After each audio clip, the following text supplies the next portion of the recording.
పల్నాడు జిల్లా ఎస్పీ గారికి నాకు న్యాయం చేయాలని కోరుకుంటున్నాను. మీడియా వారికి నా నమస్కారములు. నా పేరు సోడిశెట్టి మంజు భార్గవి. మాది చిలకలూరిపేట నియోజకవర్గం, నాదెండ్ల మండలం, ఇర్లపాడు గ్రామం. నేను చదువుకోవడం కోసం మా నాన్నమ్మ గారి ఊరైన అద్దంకి వెళ్ళాను.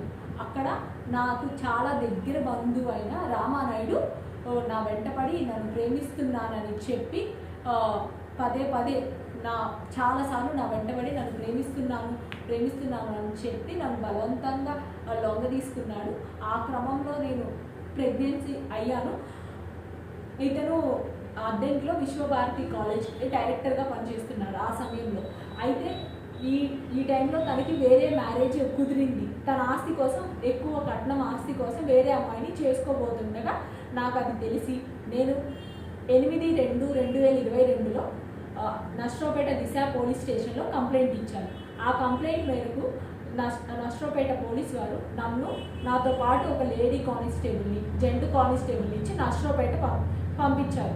ఆ తర్వాత మళ్ళీ నాకు ఇంకొక రోజు టైం ఇచ్చారు. మళ్ళీ 9వ తారీఖు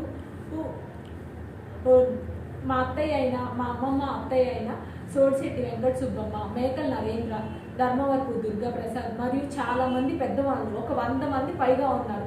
అందరు వచ్చి నన్ను, అటు కూడా ఆడపిల్ల ఉంది, నువ్వు ఒక ఆడపిల్లవి, అమ్మాయి సూసైడ్ చేసుకుంటాను అంటుంది, కాబట్టి నువ్వు చిన్న మావయ్యని చేసుకో, తను పెద్ద మావయ్యని చేసుకుంటుంది అని అందరూ బలవంతంగా ఒప్పించారు. అయినా నేను ఒప్పుకోలేదు. చాలా చాలా బలవంతంగా ఒప్పించారు. అలా ఆ టైంలో 19/2/2022లో నాకు మల్లవరం డ్యాము పెళ్లి జరిగింది.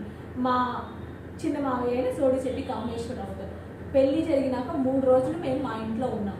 ఆ 3 రోజుల తర్వాత తను మా అత్తయ్య గారింటికి తీసుకెళ్ళి, నేను 16 రోజుల పండుగ వస్తాను, అప్పటి వరకు నువ్వు మన ఇంట్లో ఉండు అని చెప్పి వెళ్ళాడు.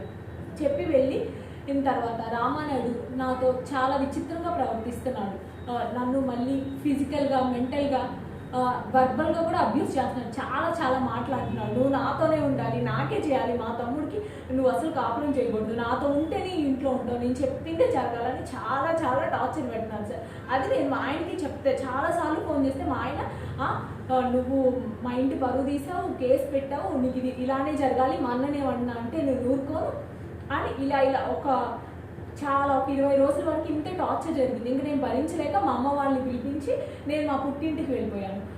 తర్వాత ఇంకా ఆ తర్వాత నుంచి నెక్స్ట్ ఇయర్ 2023 వరకు మధ్యలో 14